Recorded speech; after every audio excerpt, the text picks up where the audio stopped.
आपसे ये जानना चाहूँगी, जब हम इस तरह की बातें कर रहे हैं ना, तो मेरे दिमाग में एक चीज़ क्लिक की।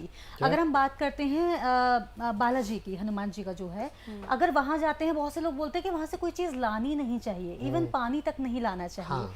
और अगर ऐसा कुछ करते हैं तो क्या हो जाएगा, ये थोड़ा सा मैं आपसे समझना चाहती हूँ। हमारे बहुत सारे दर्शक के प्रश्न होंगे, बहुत अच्छा प्रश्न किया आपने। देखिए, ऐसी जगहों पर जब वो नेगेटिव एनर्जी को छुड़ाया जाता है, उस जगह का ऑरा ऐसा होता है कि वहां पर इस प्रकार की एनर्जी, एक्चुअल में ये एनर्जीज वो होती हैं जो मोक्ष नहीं चाहती, जिनकी डिजायर्स कुछ फुलफिल नहीं हुए हैं, रह जाते हैं, तो वो मुक्ति नहीं चाहती या उनका भोग शेष होता है। तो ऐसी आत्माएं एक माध्यम देखती हैं, और ऐसी आत्माओं को दो ही चीजें चाहिए होती हैं, एक तो सेक्स या फिर डेथ। तो इसमें या तो कोई नजदीकी आ जाती है या फिर कोई खत्म हो जाता है। तो ऐसी स्थिति में इस जगहों पर वो फिर अपनी उन इच्छाओं की पूर्ति के लिए कोई एक जगह कोना पकड़ करके छुप जाती हैं। तो हो सकता है अगर हम कुछ प्रसाद ला रहे हैं या वहां से पानी ला रहे हैं, तो क्या पता उसमें कुछ इस प्रकार की निगेटिविटी रह जाए, तो वो आपके साथ जैसे ही उसके दायरे से, उसके क्षेत्रफल से आप बाहर आए, वो फिर से एक्टिवेट हो जाए और आप पर उसका इफेक्ट दिख जाए। तो ऐसी संभावना बन जाती है। संतोषी जी, अभी मैंने रिसेंटली एक रील देखी थी, उसके बारे में आपसे पूछना चाहूंगी। एक होता है छोटा चेतन या छोटा छत्तन जो बोलते हैं, बहुत से लोग बोलते हैं वो कुछ नहीं चाहते, मतलब अगर आप रास्ते से जा रहे होंगे, एक छोटी सी कुछ एंटिटी है, भूत प्रेत जिस तरह से कि जैसे अगर आप रास्ते से जा रहे होंगे, वो ये चाहते हैं कि आप उनके साथ थोड़ी देर खेलो, आप उनके पास जाओगे तो वो भागने लग जाएंगे। कैसे पता चलेगा कि वो, मतलब वो हमको थोड़ा डिफाइन करिए, हम समझ नहीं पा रहे, मतलब वो कैसे वो बच्चा नजर आएगा। अच्छा, वो नजर आता है? हाँ, नजर आता है। जैसे कि आप किसी सुनसान रास्ते से जा रहे हैं तो वो आपको छोटा सा बच्चा नजर आएगा। यहाँ तो कोई नजर नहीं आ रहा है। सुनसान रास्ते पर नहीं है इसलिए इस तरह से नजर आता है। वो बोलते हैं कि वो बस खेलना चाहते हैं, नुकसान नहीं पहुंचाना चाहते। अगर आप इसके बारे में बताना। ये वही चीज है जो मैं बता रहा हूँ। ये उसी को नजर आएगा जिसे कुंडली में योग रहेगा। अच्छा, ये वही है जो मैं नेगेटिव एनर्जी बता रहा हूँ।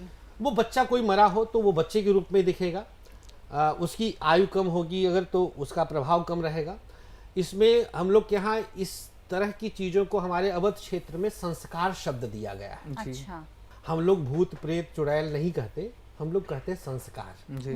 कोई संस्कार का साया आ गया है, हम लोग ऐसा बोलते हैं। अच्छा, उसको सम्मान देते हैं। इसमें जो सबसे ज्यादा ताकत होता है वो ब्राह्मण पे होता है। अच्छा, अब अगर वो है तो वो सिर्फ खेलेगा नहीं, वो साथ बोलेगा।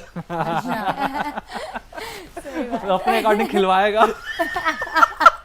डराने वाली मत खेलो भैया। वो देखो, वो चीजें हैं, उनको दूर से प्रणाम किया जाए, उनका यथोचित सम्मान किया जाए।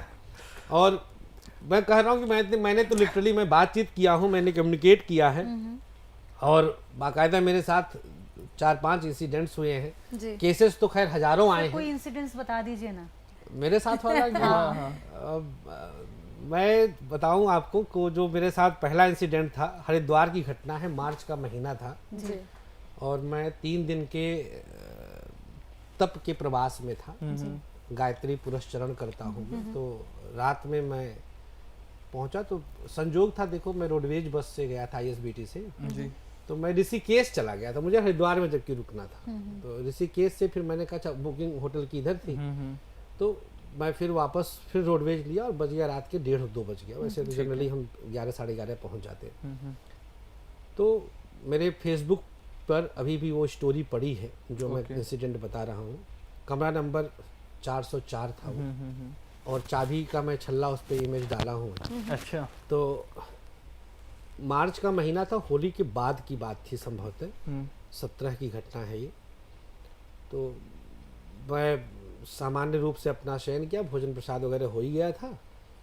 तो मुझे पूरा याद था कि मैंने AC तो नहीं चलाया था, क्योंकि हरिद्वार में उस समय ठंडक थी, पंखा चलाया था मैंने। करीब 2:30-3 बजे के आसपास मुझे लघुशंका प्रतीत हुआ, तो देख रहा हूँ तो AC चल रही, विंडो AC। तो थोड़ा शॉकिंग था मेरे लिए कि मैं दिमाग पे जोर डाला कि मैंने AC चलाया था। मुझे लगा कि नहीं, AC तो मैंने नहीं चलाया है। अच्छा, AC का जो था ना वो वायर अलग था, मतलब प्लग नहीं था। अच्छा। तो अगर मैं चलाया होता तो प्लग लगाने लगाने में थोड़ा सा दिमाग लगता, तो मेहनत करता तो प्रॉपर याद होता। सही बात है। तार घुसा हुआ, मैंने कहा यार मैंने चढ़ाया तो नहीं है। तो फिर सोचा कि चलो ज्यादा दिमाग पे क्या जोर देना जी। और मैंने तार निकाला और फिर लघुशंका से निवृत्त हुआ और फिर शयन किया। ठीक आधे घंटे के बाद लगभग फिर से एसी ऑन। अच्छा। अब मेरा सिक्स सेंस काम किया, मैंने कहा यार संकेत कुछ है, ये तो प्रकृति को संकेत। अच्छा, मुझे ये पता है कि ये जो एनर्जीज होती हैं इनको सफोकेशन बहुत होता है, जी।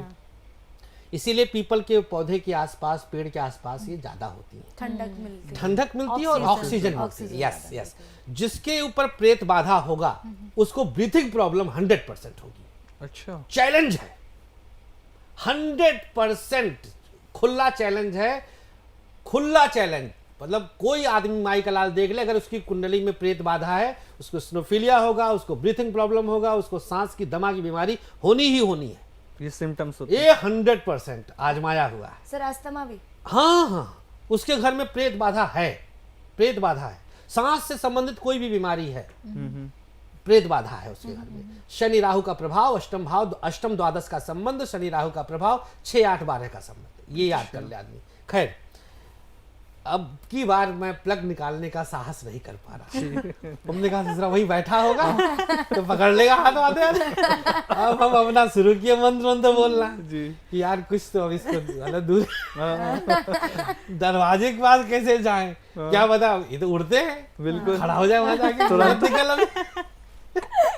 लेकिन डर खैर का माहौल। अब साहस ना करूं मैं, फिर मैंने कहा कि निकाल कर देखता हूं, कुछ होगा तो आवाज आएगी। तो प्रभु का नाम लेकर, गायत्री उपासक भी हूं मैं, अच्छा। और देवी उपासक तो खैर बचपन से रहा, जी। तो देवी जी के मंत्रों का जाप करता हुआ मैं प्लग निकालने के लिए जैसे बढ़ा तो लगा पक्का कोई मेरा हाथ ऐसे पकड़ा। अच्छा। तो जैसे कान में आवाज आई कि चलने दीजिए ना। अच्छा। तो मैंने कहा कि मुझे तो ठंडी लग रही है, तो कहा कंबल ले लीजिए आप, चलने दीजिए। ये कन्वर्सेशन हुई? हाँ, मैं बोलूं और मेरे कान में आवाज आए। आप भूतों से बात कर रहे हैं सर? ऑफ कोर्स मैं बात कर रहा हूँ, और कोई था ही नहीं। बस उस समय मेरा मंत्र और धौकनी, मेरे धड़कन, वो कोई पैरामीटर नहीं था। नहीं, यही तो है, साधनाओं का ही असर था कि मैं उस समय अपना साहस इकट्ठा कर रहा हूँ। और बाकायदा मैंने मतलब कहा ठीक है भाई, मैं कर ले रहा हूँ, चलने दिया। और सुबह होते ही पहली फुर्सत में मैं बाहर निकला तो पता चला कि वहां पर हादसा हुआ था उस कमरे में। अच्छा। और जिस बंदे ने मुझे वो रूम अलॉट किया, वो बिल्कुल उसी शाम उसने ज्वाइन किया था, उसको पता नहीं था कि वो कमरा देना नहीं है। और वो मतलब गलती से कमरा मिल गया था, वो कमरा बंद था। तो उसके बाद उन लोगों ने उसको जाम ही करवाया, वहां पे पट्टियां लगवाई कि कमरा कभी ना खुले। तो मेरे साथ मतलब ये और भी कई घटनाएं रही हैं।